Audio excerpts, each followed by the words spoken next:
somebody from the Carolinas who's popular. So, hello to the Carolinas. That's Maria DiStefano, former assistant principal here. And in a special way, we'd like to welcome the Quinn family. We welcome Mrs. Ann Quinn, Joe's wife. We welcome Vincent Quinn and his wife, Jenny. We welcome Joseph Quinn and his wife, Michelle. And we welcome the Quinn grandchildren, Hannah, Preston, Summer, Emerson, Kieran, and Grayson. And we welcome the rest of the Quinn family and friends.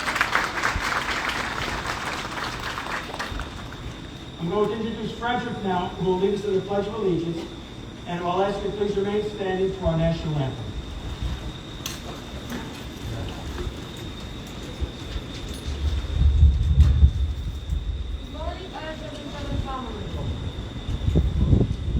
Good morning, I-77 family. I will ask to please stop what you're doing and stand for the pledge of allegiance. Salute pledge. I pledge allegiance to the flag of the United States of America and to the republic for which it stands, one nation, under God, indivisible, with liberty and justice for all. Please remain standing for the national anthem.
At this point, I'd like to welcome our Superintendent of District 24, Mrs. Madeline Shea.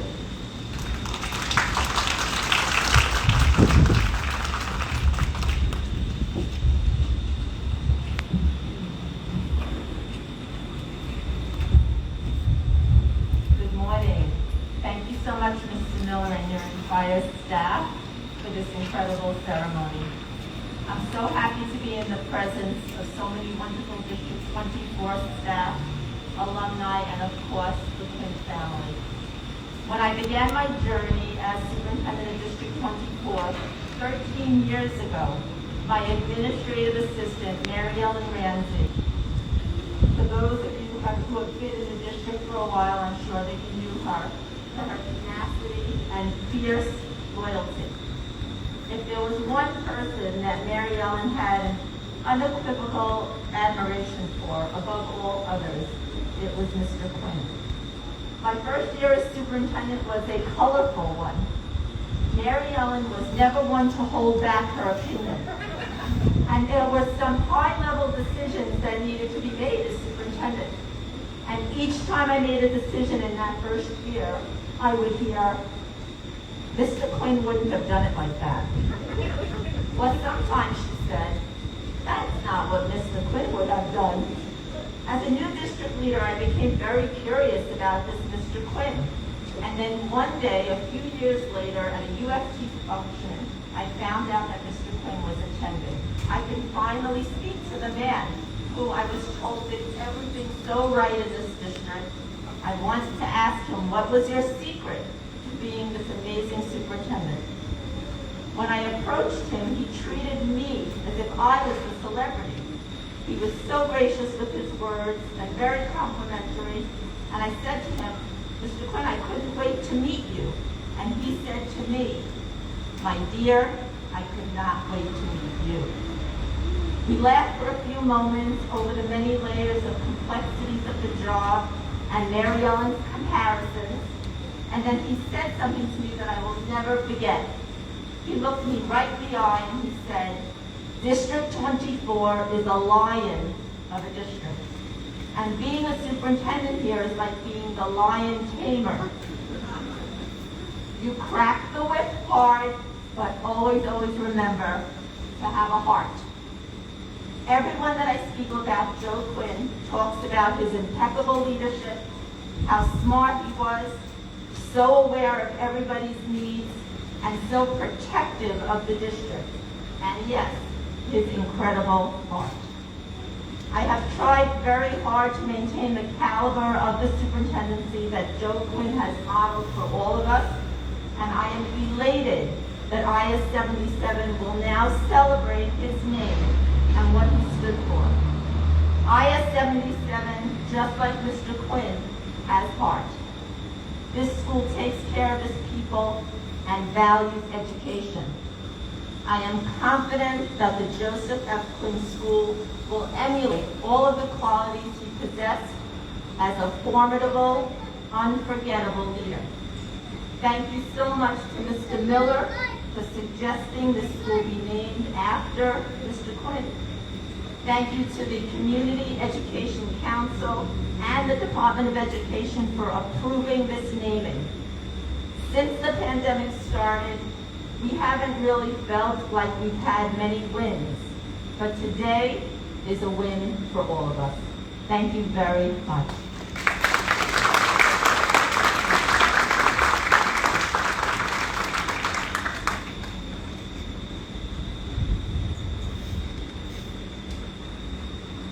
At this point, I'd like to invite our Deputy Superintendent, District 24 Emeritus, Mr. Augie Sicoccio.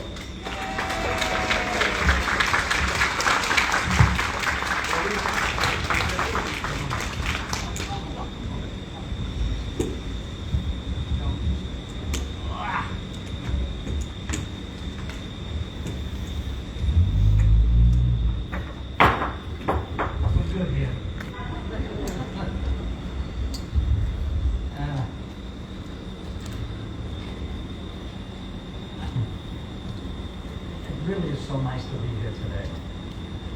I miss my District 24 family.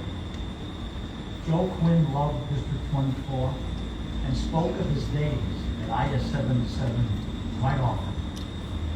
Joe wanted the best for the district, and I assume that was the case when he was principal of IS 77. He chose his staff carefully and monitored progress, but never took away the creativity and uniqueness of each of us did, and whatever we had to offer. District 24 was, and still is, an outstanding district. Joe Miller and IS 77 served as a prime example of that. When Joe called a meeting, I was sure to wear my hearing aid.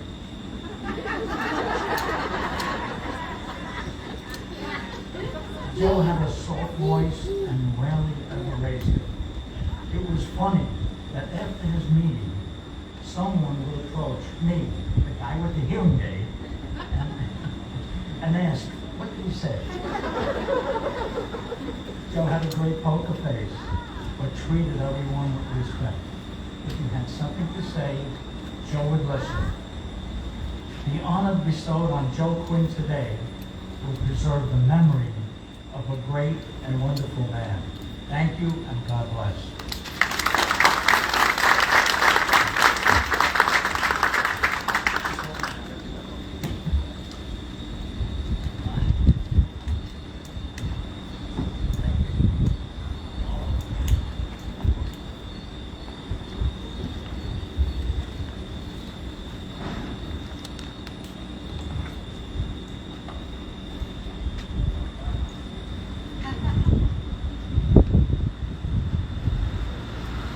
There's definitely an advantage to not throwing things out. So before I call Principal Emeritus Anthony Lettieri, I found the 1994 yearbook. Augie, look at this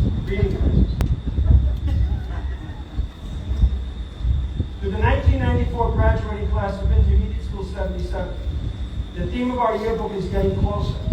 Getting closer is a very interesting concept. When you think about it, we are all constantly getting closer to something, aren't we? Needless to say, your immediate destination is high school. This is just one more step in time that brings you closer to more lasting goals. Just as your preparation at 77 has helped you to get closer to your high school goal, so too will high school prepare you for your final educational goals and rewarding job. I too am getting closer to the next phase of my life. At the end of this year, I will be leaving a profession to which I've devoted 36 happy years. As I review my mind, not only those 36 years, but the many years before that I spent in school, I know that my advice to you is sound. Value your education, use it wisely to prepare for your future. If you do, I know that someday in the far distant future, you too will be able to say that you retired from the job that you love. So I'd like to invite up Mr. Anthony Lettieri, who was assigned to PS 77 in 1959.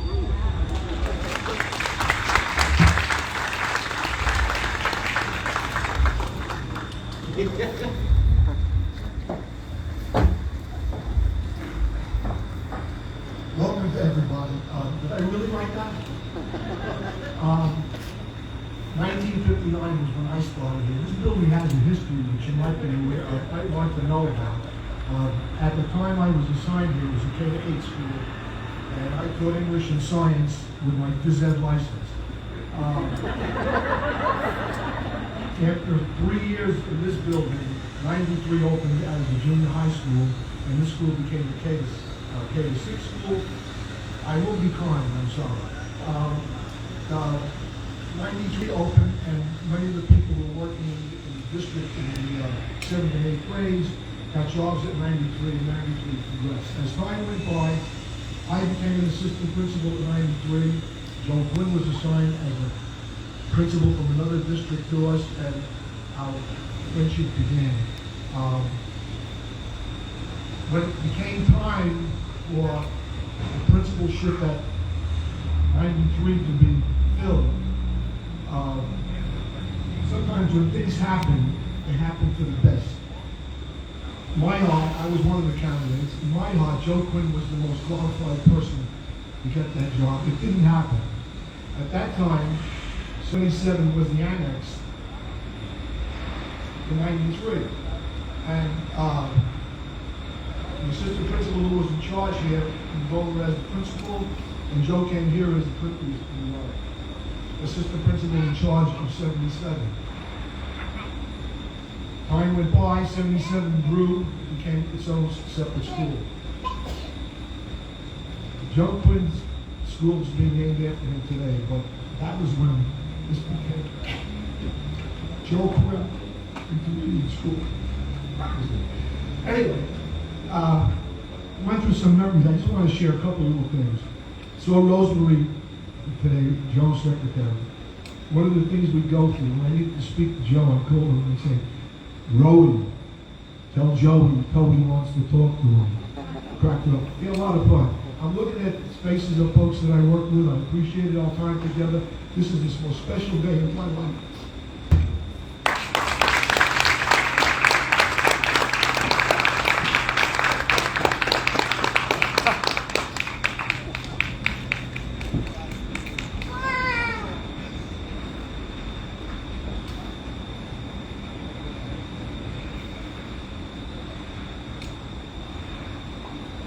Immediately following Mr. Lettieri's principal was Bob Famularo. Bob cannot be here. Sends his regards from Florida where it's hot. You're not missing much, Bob. But Mr. George Foley is going to come up, former assistant principal here, to read some words from Bob.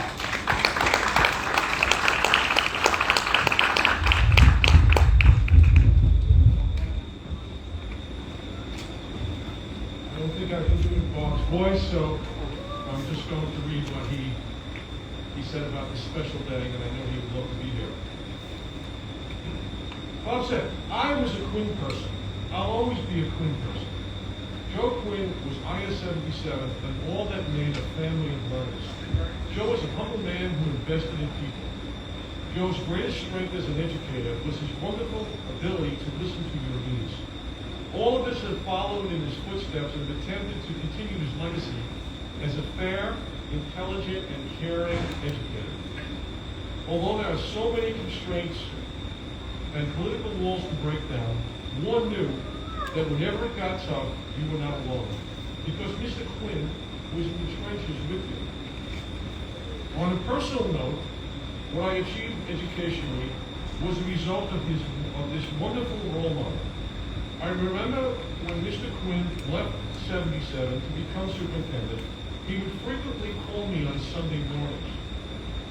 He pretended to ask how things were working, but I knew he wanted to find out what was happening at his favorite school.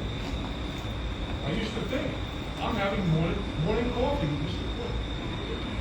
As school finally gets a well-deserved name, may all those who walk the schools and classrooms know that the legacy of this great, inspirational man will live on at the Joseph Quinn Intermediate School 77. And I will always be fan to him, but I will never forget my friend. How could I? I love the man. Like Mr. Panularo, I was and always will be a Quinn person. Since I met him as a young teacher in 1976, through my time at 77 and 93, and even in later years when I had the opportunity to speak in his classes at Fordham, I always valued his friendship and advice. Mr. Quinn was my North Star for providing direction to me as an educator and as a leader that always focused on improving outcomes for all of our students. I really valued when I used to see Mr. Quinn in our neighborhood, we would invariably talk about his favorite teams, the Atlanta Braves and the Green Bay Packers. I miss my conversations with my friends, especially on a day like today when both teams are doing so well. I know that he would be thrilled that his team doesn't win all that. Thank you.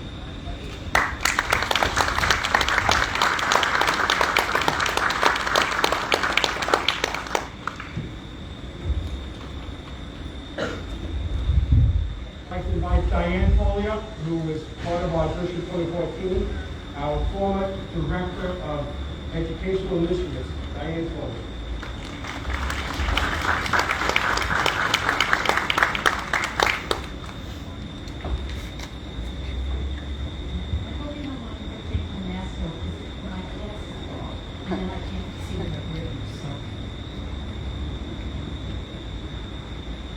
Good morning. I have to be honest, I'm a little overwhelmed seeing so many faces of all the people that worked side by side throughout the years with the man that we are here today to honor, Mr. Joseph Quinn. Your presence exemplifies the deep admiration we all felt for him, both professionally and personally. Anne, Joseph, Denny, I can just imagine how proud you must be feeling right now that IS-77 will bear Joe's name. When Mr. Miller asked me to speak about my time spent in the district office as Director of Educational Initiatives, I felt truly honored because those 5 years were the highlight of my 31 years in the district office. Joe was my boss, my mentor, and my friend. George and I have known Joe and Ann for over 40 years. I loved being a member of the district family. From day one, Joe and Augie made me feel that I was a valued member of a team of district administrators, and everything that we did was always in support of improving instruction for all students in District 24. Mr. Quinn had many talents, too many to mention, but one that stands out was that he was a brilliant strategist.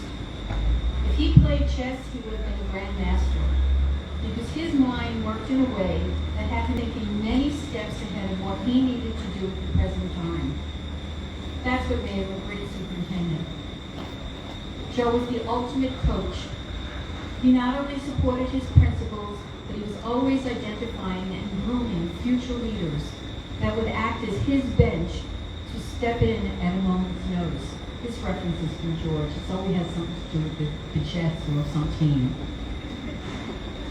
I would need so much more time than I have this one to share with you all that I learned from Mr. Quinn.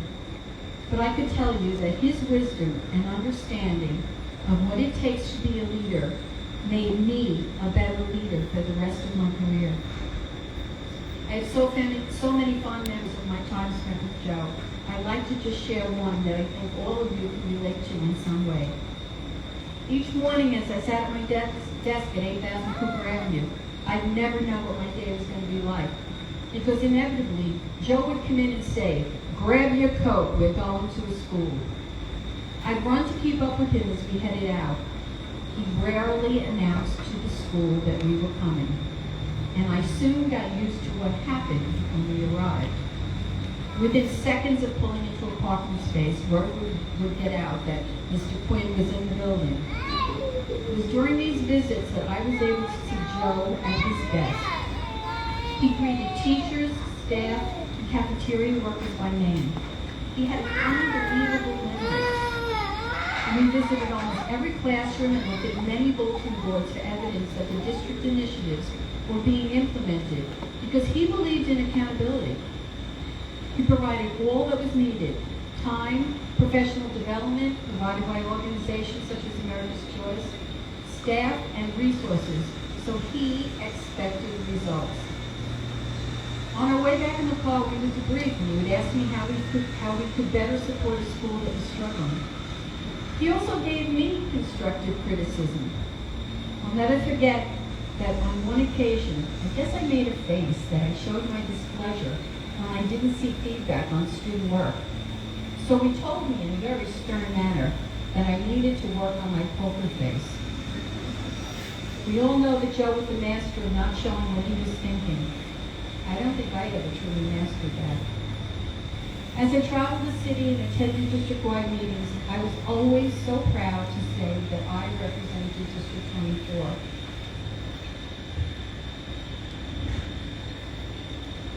And more often than not, someone would say, "Isn't that Joe Quinn's district?" And I would gladly say with a smile, "Yes, it is." Many of us, District 24, always be Joe Quinn's district. I'm sorry, I tried so hard. Mr. Miller, thank you again for allowing me a few minutes to honor the man that had the most influence on my career as an educator. I'd like to think that I learned from the very best. Thank you.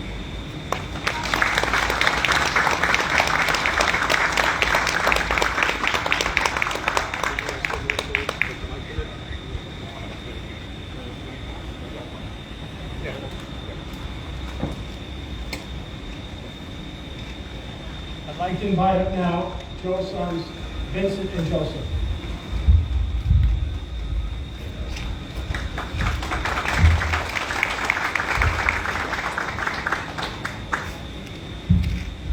Good morning, everybody. We would like to express our deepest gratitude on behalf of our family for honoring our father with this special occasion. I know he would be incredibly humbled, but also extremely honored to have his name on his school, specifically where we spent so many wonderful years with people and community he cared about. I always felt like my father had like 2 children, myself and my brother, but in all actuality, he had third in IS-77. It was a school that he cared about dearly, and it's a school that he held to his heart pretty much until the end, and he was very proud to have worked here and to become the first principal of IS-77. Many of you know also that he wanted to help and see many succeed, whether they were students, co-workers, family members, or even family members. Growing up, there were constant words of encouragement, helpful advice, and occasionally some constructive criticism that he would provide to myself and my brother, but it always came from the heart and it came with good intent. He always let us know that he believed in us, and I'm sure many of you can attest to the same in knowing my father. So all his family, friends and colleagues, and everyone in the community that helped shape his life and in turn helped shape ours, I wanted to thank you again for this wonderful gesture and for essentially the celebration of his life as an educator and as a person. Thank you very much.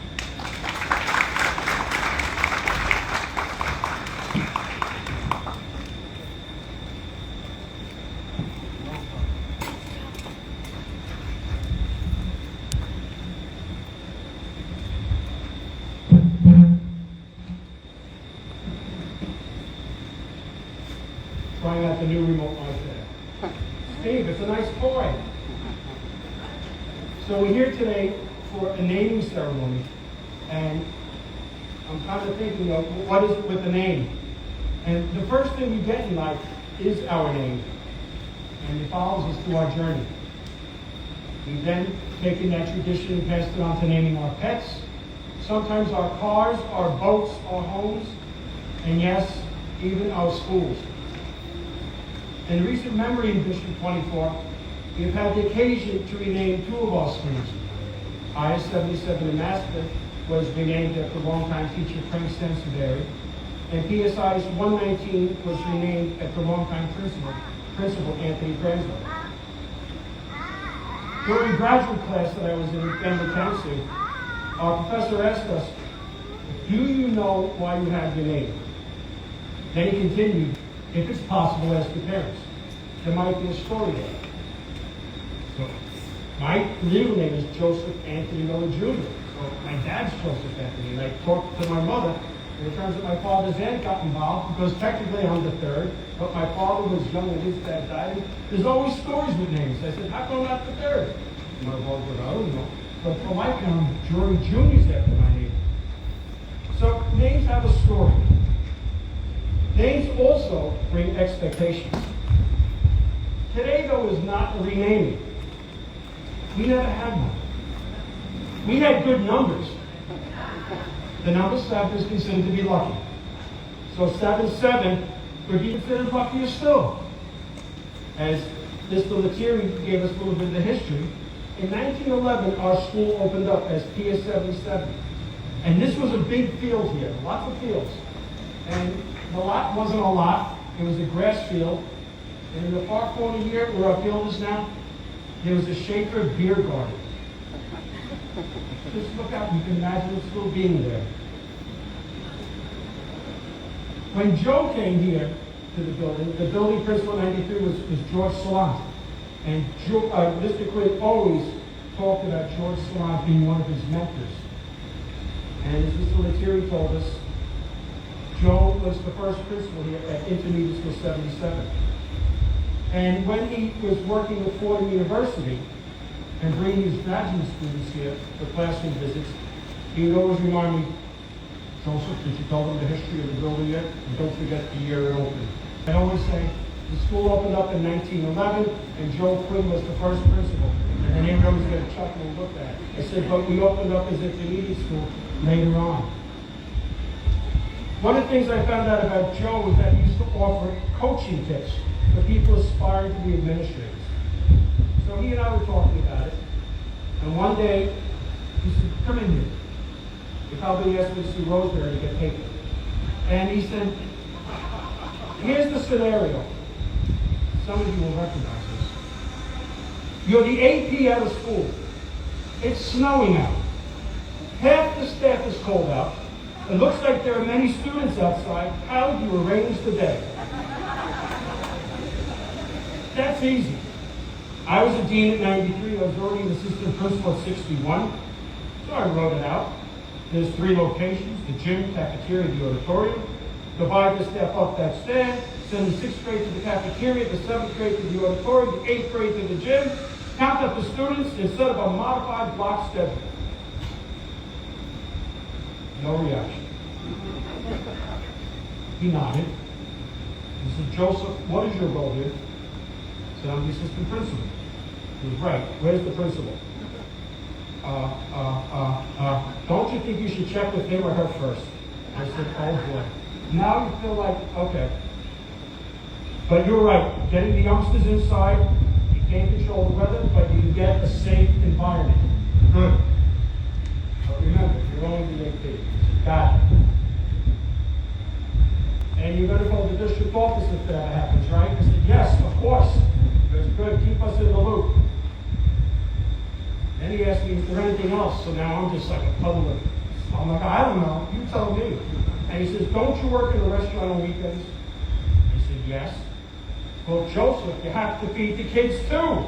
He says, you got to get in touch with the cafeteria and make sure they know how many kids are in the building so they too can set up. But you want to check with them He goes, there might not be anybody here either. And then you guys have to figure out how to feed the kids. This, he told me, was known as the Jim Townsend question. Because allegedly that happened to him when he was at 93. And it's a question that I kind of liked. It became a favorite of mine because it was a good organizational question. And it was a question that I would use when I was asked to sit on the C30 when we interviewed somebody in Spanish. So Joe would come to the C30 committee, check us, and say, do we have the questions? And we'd not. He goes, Joseph, we have the bilingual Spanish question. I'm like, yes. Which one are we using? So I go like this. He goes, good, got it. And he loved to listen to the answers because he recognized the cognates gimnasio, auditorio, y cafeteria. He loved that. Our building is no longer a pair of lucky numbers. It's named after a man who is important to the history of our school and to our district. And may the future generations of students, faculty, and staff come to know who Joe Quinn is and why our building bears his name. I'd like to read for you the letter dated April 27, 2021 to Joseph Miller, Principal, I-77. Dear Principal Miller, the Office of Family and Community Empowerment has submitted your request for your school's name to be changed to Joseph F. Quinn Intermediate School 77. I write to inform you that the name change request has been approved. Please make all efforts to notify your school community of this change. Sincerely, Mace Porter, Chancellor of New York City Department of Ed. May God bless us all. Thank you.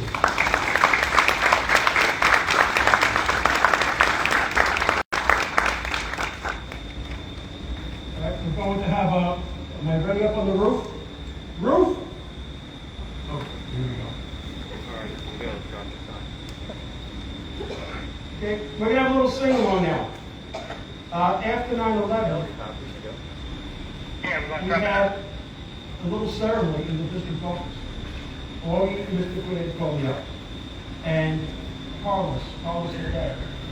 Carlos was in our district office, and Carlos' son perished that day. Mr. Quinn asked me to come down and conduct a little ceremony just for the district office staff to come together as the family that they were. And at the very end, we sang. And he came up and said, how did you get everybody to sing? I said, don't worry, he did it. So I'm going to ask everybody to please stand. Join our I-77 students with the teachers for a quick rendition first of God Bless America.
When you come out from under the tent, I'd like to call your attention to the little sign that we just looked over. You can also have quick with the leadership that we said.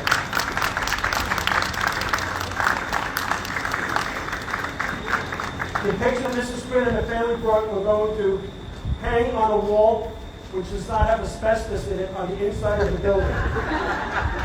We don't have to go through the hot tub for that. We know where this is going. And we'll be creating a shrine for your husband. Again, Mrs. Quinn, family, friends, thank you all for being with us. Let's eat!